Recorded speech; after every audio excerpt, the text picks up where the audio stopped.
Good morning students. हम पढ़ रहे थे पाठ 5 चिड़िया का बच्चा। पाठ हमने कंप्लीट कर लिया है। आज हम करेंगे अभ्यास कार्य। पाठ विषय मूल्यांकन। अभ्यास कार्य में लिखित क्या है? निम्नलिखित प्रश्नों के उत्तर लिखिए। इन प्रश्नों को हम बाद में करेंगे। हम शुरू करेंगे अपने दूसरे प्रश्न से। सही कथन पर सही का तथा गलत कथन पर गलत का चिन्ह लगाइए। जो वाक्य सही है उसके आगे सही का और जो वाक्य गलत है उसके आगे गलत का चिन्ह लगाना है। 3 वकील अदालत जा रहे थे। 3 नहीं 4 वकील। तो यहाँ पर ये स्टेटमेंट हो गया गलत। सभी वकील घोड़ों पर सवार थे। हाँ, सभी क्या कर रहे थे? घुड़सवारी कर रहे थे, घोड़ों पे सवार थे। तो ये सही है। चिड़िया का बच्चा नीचे आ गिरा। घोंसले से चिड़िया का बच्चा नीचे गिर गया था। ये वाक्य भी सही है। इसको हम टिक करेंगे। लिंकन पीछे ही रुक गए। बिल्कुल सही। चिड़िया के बच्चे के लिए लिंकन पीछे ही रुक गए। तो ये कथन भी सही है। तीनों वकील लिंकन को ढूंढने के लिए वापस पीछे चल दिए। नहीं, वो लोग लिंकन को ढूंढने नहीं गए थे। तो ये वाक्य जो है ये गलत है। ठीक, अगला देखिए। सही उत्तर पर सही का चिन्ह लगाइए। सही उत्तर पर सही का चिन्ह। यहाँ तीनों विकल्प दिए हुए हैं। तीनों में से जो सही है उसको हम टिक करेंगे। चारों वकील कहाँ जा रहे थे? चर्च, बाजार या अदालत? तो अदालत जा रहे थे। अदालत पर हम टिक करेंगे। गांव की सड़क कैसी थी? कच्ची और संकरी, पक्की और चौड़ी, पक्की और संकरी। तो कच्ची और संकरी थी, इसे हम टिक करेंगे। कच्ची थी क्योंकि पानी बारिश होने के कारण पानी और कीचड़ हो गया था सड़क पर। तो ये कच्ची और संकरी थी गांव की सड़क। कौन पेड़ से नीचे आ गिरा? चिड़िया, गिलहरी या चिड़िया का बच्चा? तो चिड़िया का बच्चा जो है वो नीचे गिर गया। इसे हम टिक करेंगे।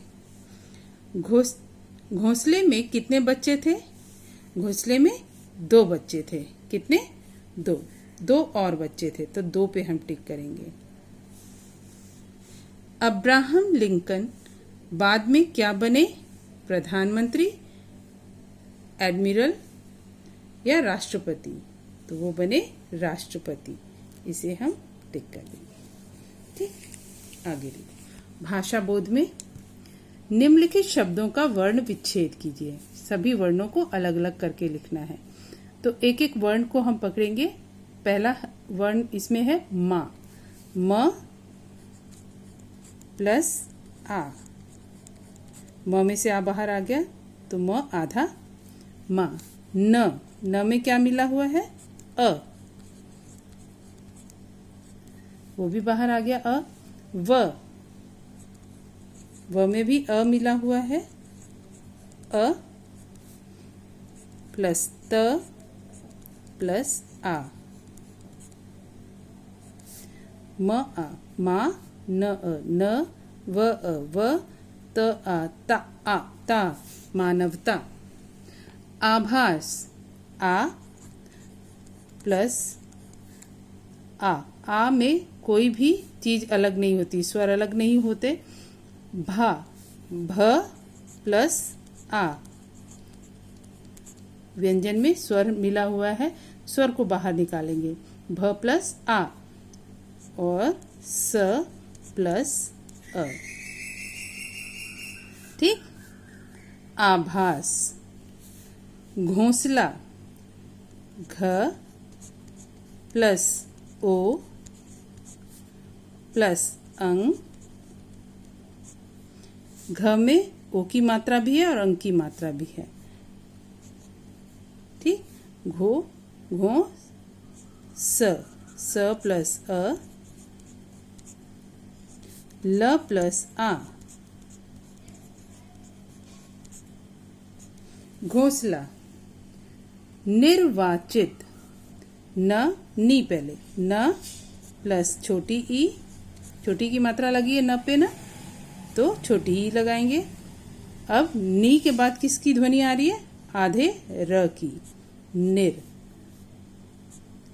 वा, व प्लस आ, निर्वा चित, चि। च में कौन सी मात्रा है? छोटी ई। च में छोटी की मात्रा लगी है तो छोटी ई लिखेंगे। त प्लस अ, त। अब है अमेरिका, अ स्वर है, इसके कोई टुकड़े नहीं होंगे। में, म प्लस ए, ठीक है। रिका, र में छोटी की मात्रा लगी है, रि और का, क से आ बाहर आ गया और ये आधा रह गया। तो इस तरह से आप वर्णों को अलग करके लिखेंगे, ठीक है। अगला प्रश्न देखिए, संयुक्त और द्वित्व व्यंजन वाले शब्द अलग अलग लिखिए। संयुक्त और द्वित्व व्यंजन मैंने आपको बताया है। संयुक्त व्यंजन होते क्षत, त्र, ज्ञ, श्र, ये दो व्यंजनों से मिलकर बनते हैं। और द्वित्व व्यंजन जहां पर दो व्यंजन एक ही जैसे हों, एक आधा और एक पूरा, एक स्वर रहित और एक स्वर सहित, तो इसमें से द्वित्व व्यंजन और संयुक्त व्यंजन दोनों को अलग करके लिखना है। पहला शब्द है कच्ची, इसमें आधा च पूरा च दोनों है, तो ये हुआ द्वित्व व्यंजन, कच्ची। अगला है त्रिभुज, त्र है संयुक्त व्यंजन, त्रिभुज, त्रिभुज। अगला देखिए बच्चा, इसमें भी दो बार इस वर्ण की आवृत्ति हो रही है, बच्चा, बच्चा। अब है पत्तियां, इसमें भी त जो है दो बार है, एक बार स्वर रहित है, एक बार स्वर सहित है, पत्तियां। पत्तियां लिखने के बाद अब है पक्षी, क्ष, क्ष क्या है? संयुक्त व्यंजन, पक्षी, ठीक। विश्राम, श्र, ये भी संयुक्त व्यंजन है, विश्राम, ठीक। चिल्लाना, आधा ल और पूरा ल, ये द्वितीय व्यंजन, चिल्लाना। निष्पक्ष, निष्पक्ष, क्ष, क्ष जो है ये संयुक्त व्यंजन है, निष्पक्ष, ठीक। अब है नीचे निम्नलिखित तद्भव शब्दों के तत्सम रूप लिखो। तत्सम रूप शुद्ध हिंदी जो उच्चारित करते हैं उसके लिए ये शब्द होते हैं तत्सम। दिन, तत्सम बनाएंगे तो क्या लिखेंगे? दिन को दिवस, दिवस। बारिश, वर्षा। सूरज, सूर्य, ठीक है। हाथ, हस्त। नींद, निद्रा।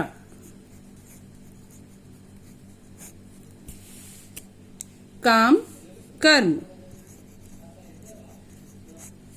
गांव, ग्राम। रात, रात का क्या होगा? रात्रि।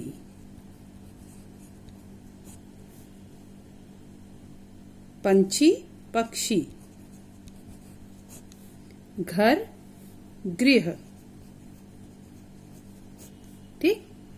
तो ये तत्सम शब्द हुए। शब्द विचार जब मैंने पढ़ाया था उसमें आपको बताया था तत्सम शब्द और तद्भव शब्द। शब्द विचार आपने पढ़ा था ना? शायद नहीं पढ़ा है अभी। तो तत्सम शब्द वे होते हैं, तत्सम संस्कृत के वे शब्द होते हैं जो हिंदी भाषा में ऐसे के ऐसे ही आ गए हैं, ठीक है। और तद्भव जो होते हैं, तद्भव शब्द संस्कृत भाषा के वे शब्द जो हिंदी भाषा में कुछ बदले हुए रूप में आते हैं। ये सारे शब्द जो है हमको संस्कृत जब हम पढ़ते हैं तो उसमें भी नजर आते हैं। संस्कृत के ये शब्द हैं, ठीक है। अगर शब्द विचार अभी आप लोगों ने नहीं पढ़ा है, जब पढ़ेंगे उसमें मैं बताऊंगी तत्सम और तद्भव क्या होते हैं, ठीक है। अभी आप इतना समझ लीजिए कि तद्भव जो होते हैं वो संस्कृत भाषा के कुछ ऐसे शब्द होते हैं जिनका हिंदी भाषा में जब उनका प्रयोग होता है तो उसका रूप थोड़ा सा बदल जाता है। और तत्सम संस्कृत भाषा के वे शब्द होते हैं जो हिंदी भाषा में वैसे के वैसे ही प्रयोग किए जाते हैं जैसे कि संस्कृत में प्रयोग किए जाते हैं, ठीक है।